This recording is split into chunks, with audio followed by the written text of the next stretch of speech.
Bab 56, Kak Michael, adikmu bersalah. Saat-saat bahagia selalu terasa singkat. Makan siang dihabiskan sambil mendengarkan suara kagum Celine. Terakhir, saat membayar dan ditambah dengan anggur merah.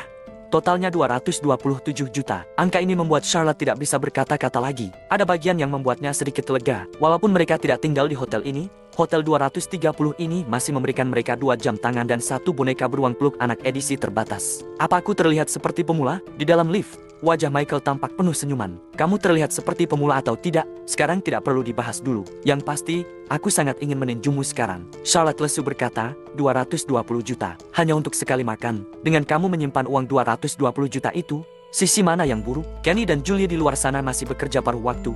Orang tuamu juga tiap hari bercocok tanam mati-matian. Tidak bisakah kamu memberikan uang itu kepada orang tuamu saja? Kenapa harus begitu boros? Aku akan membuat mereka menikmatinya. Tapi aku juga mau kalian menikmatinya, ucap Michael. Aku tidak bisa benar-benar menerima berkahmu ini. Charlotte mendengus dingin. Dia sudah terbiasa berhemat. Sejak awal sudah tertanam dalam hatinya perasaan bahwa 2.000 harus dibagi 2 untuk pemakaian sehari. Jadi, walaupun dia tahu Michael menghasilkan hampir 400 miliar, dia masih tidak bisa semudah itu menghabiskan uang. Kalau begitu, pukul saja aku, kata Michael tiba-tiba. Charlotte terkejut. Sebelum mamanya menjawab, Celine di sampingnya berkata, tidak boleh pukul papa. Papa adalah orang paling baik di dunia ini. Siapapun tidak boleh mengganggunya. Kalau begitu, lain kali kalian berdua saja yang pergi, kata Charlotte dengan marah. Sore hari, keluarga 3 orang ini kembali ke homestay untuk beristirahat. Jam 6 malam, Michael dan Charlotte membawa Celine ke Waitan. Pemandangan malam Waitan memang indah, tapi di sini juga terlalu ramai. Charlotte sangat senang dengan tempat ramai seperti ini. Bahkan dulu, ketika mereka pergi makan sup mala, dia selalu memilih toko yang ramai. Menurutnya, toko-toko yang ramai berarti diakui oleh banyak orang. Hanya saja setelah itu, dia tidak pernah pergi ke tempat yang ramai lagi. Dia khawatir orang lain akan bergosip di belakangnya. Michael takut Celine terjepit, jadi dia terus memegang erat gadis kecil ini, kadang membiarkannya naik di lehernya. Semua ini, Charlotte melihatnya dengan mata kepalanya sendiri. Dia sudah bisa memastikan bahwa Michael memang sudah berubah. Sebelumnya, Michael bahkan tidak mungkin menggendong Celine. Bahkan ketika dia harus menggendongnya pun, hanya bertahan beberapa menit saja. Tapi sekarang, Michael bahkan tidak ingin melepaskan Celine sedikit pun. Matanya hampir saja meneteskan air mata. Kalau memang berpura-pura, bagaimana mungkin dia bisa berpura-pura sebaik itu? Selain itu, Michael sekarang sudah menghasilkan banyak uang.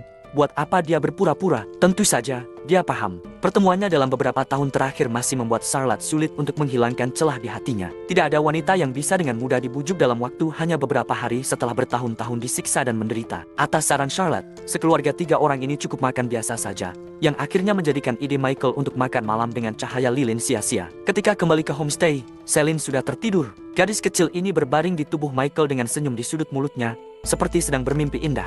Ketika Michael meletakkannya di tempat tidur, dia menggenggam baju Michael dan baru benar-benar melepaskannya setelah lebih dari 10 menit. Sayang, papa minta maaf ya. Michael menundukkan kepalanya, lalu mencium ujung kepala Celine dengan pelan. Robin sedang menunggumu di ruang tamu. Kamu keluar dulu sana. Aku juga berencana untuk tidur setelah mandi, ujar Charlotte. Baiklah, kamu beristirahatlah lebih awal, ujar Michael sambil menganggukkan kepalanya. Di ruang tamu, Robin benar-benar sedang menunggu Michael. Kak Michael, hari ini bermain dengan sangat senang bukan? Aku sudah melihatnya. Ketika sudah pulang, wajah kakak ipar masih tersenyum, kata Robin. Kenapa? Cemburu? Tanya Michael sambil tersenyum. Apa yang perlu dicemburui? Aku bahkan berharap kamu dan kakak ipar segera kembali bersama, kata Robin cemberut. Kamu menunggu di sini ada masalah apa? Michael bertanya lagi. Zane menghubungiku dan meminta nomor teleponmu. Dia tidak menghubungimu, kata Robin dengan positif. Sepertinya apa yang kukatakan benar-benar terjadi. Tapi dia tidak menghubungiku, ucap Michael. Tidak mungkin, pemuda itu menelponku jam 4 sore, tidak ada sedikit pun nada arogan yang keluar. Sangat sopan. Aku sekarang merasakan apa yang disebut dengan, kalau kita berbuat baik dengan sesama, maka orang yang memiliki hubungan dengannya juga akan melakukan yang sama. Robin sambil tertawa membuka Duin lagi, mencari video pendek. Kak Michael, lihat ini adalah toko Mercedes-Benz 4S milik Zane yang terletak di distrik Mullen. Kudengar beberapa mobilnya yang S-Class hangus terbakar. Begitu juga dengan dekorasi tokonya yang sebagian besar hancur terbakar. Perkiraan kerugiannya melebihi 20 miliar. Setelah jeda sebentar, Robin berkata lagi, dan yang menyebabkan semua terjadi adalah karena kualitas persiapan pembukaan toko yang kurang bagus. Michael sekilas melihat video itu, sama seperti apa yang sudah dia prediksi sebelumnya. Dia mengembalikan ponselnya ke Robin. Ketika baru saja akan membuka mulut, ponselnya berbunyi. Setelah dilihat, itu adalah nomor asing. Michael refleks melihat ke Robin. Halo, jawab Michael. Kak Michael, pembukaan telepon sudah terdengar suara canggung dari Zane. Sudah malam, aku tidak mengganggumu istirahat kan? Kamu siapa? Tanya Michael pura-pura tidak tahu. Aku Zane. Adikmu Zane, jawab Zane tak tahu malu. Oh, ternyata tuan muda Zane, kamu tidak perlu memanggilku kak. Aku tidak bisa menerimanya, ucap Michael sambil tersenyum. Kak Michael, adikmu bersalah.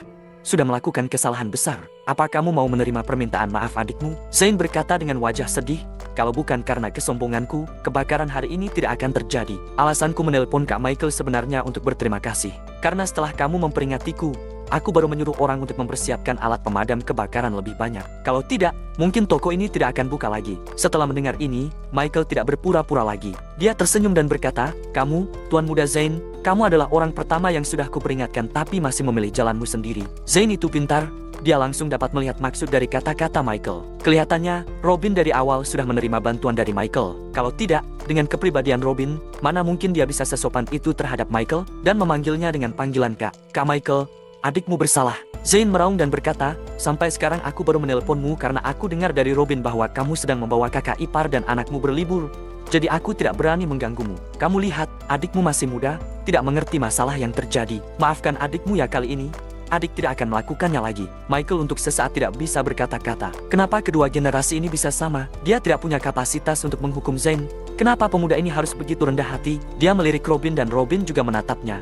Lalu tiba-tiba dia menangis dan tertawa. Bagi Zain, generasi kedua dengan berpangkat tinggi, dia tetap ingin berteman dekat dengan Michael. Walaupun sebelumnya Zain yang begitu tidak sopan, tapi Michael masih memperingatkannya masalah dealer mobilnya. Karena itu, Michael tidak mengejek Zain lagi. Orang sudah merendahkan dirinya. Kalau masih membahas yang lainnya terlalu berlebihan. Uang kalau sudah hilang masih bisa dicari lagi. Kalau kamu percaya padaku, kamu bisa berdiskusi dengan Robin secara rinci. Aku sekarang ingin menemani istri dan anakku dulu. Sudahi dulu ya, kata Michael. Setelah mendengar ini, mata Robin bersinar. Dia tahu, Michael kali ini sedang menaikkan identitasnya. Lihat Zain ke depannya.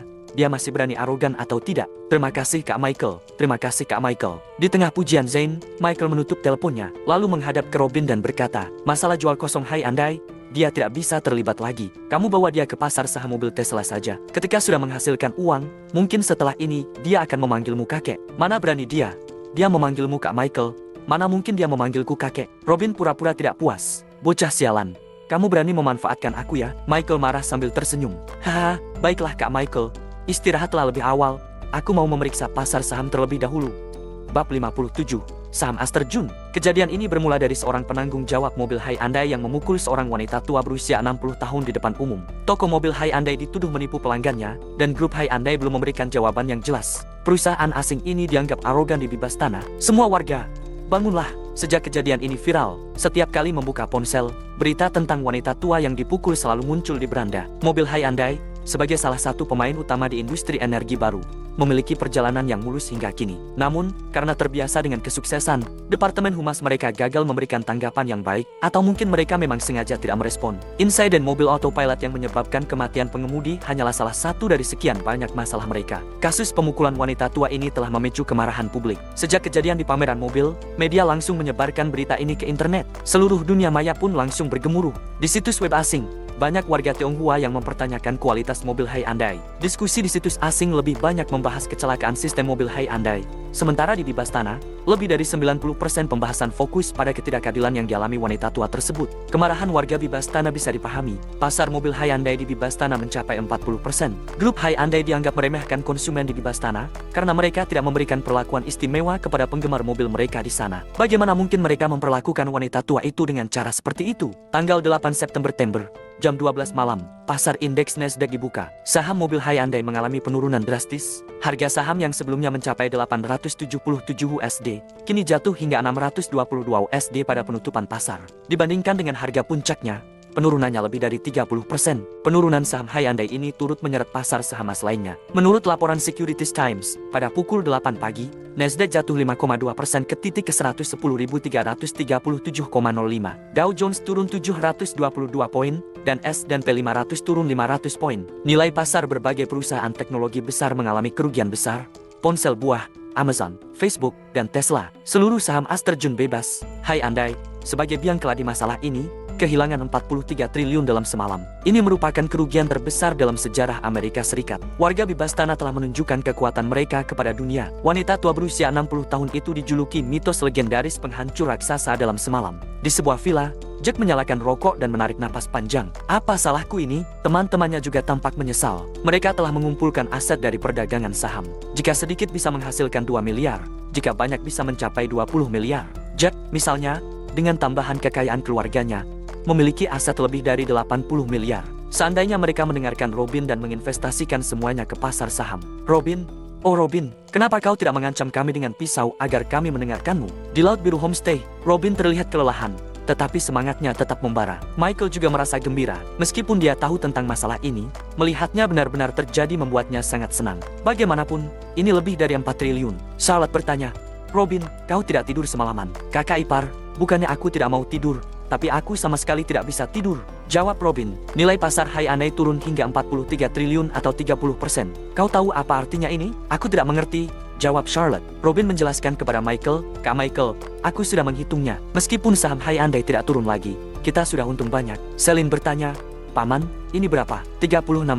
Hahaha, keponakanku, ini 3,6 triliun. Jawab Robin. Charlotte sangat terkejut. 3,6 triliun. Ini bukan lelucon. Kau juga mendapat untung sebanyak itu? Tanya Charlotte kepada Michael. Sedikit kurang, tapi tidak jauh berbeda, jawab Michael. Robin menginvestasikan 400 miliar, Michael 380 miliar. Charlotte merasa terkejut dan sedikit takut. Kak Michael, kapan kau akan berhenti? Tanya Robin. Besok, jawab Michael. Ketika saham Hyundai turun menjadi 411 USD, kau harus segera menjualnya. 411 USD. Robin tercengang. Kak Michael, kau bilang masalah ini bisa membuat saham Hyundai turun hingga 50%. Makan dulu, kata Michael sambil tersenyum. Robin tidak bernafsu makan. Kak Michael, aku harus kembali memantau Jack dan yang lainnya, agar tidak mengacaukan situasi ini, kata Robin. Michael mengangguk. Charlotte berkata, kita sudah mengunjungi semua tempat yang kita inginkan. Kita tidak perlu di sini lagi. Tanggal 10 itu Imlek, kau bilang orang tuamu merindukan Celine. Dari kota angkasa, kita langsung terbang ke kota cahaya saja. Michael sangat senang mendengar ini. Kita bareng, kalau kau bisa menjaga Celine dengan baik,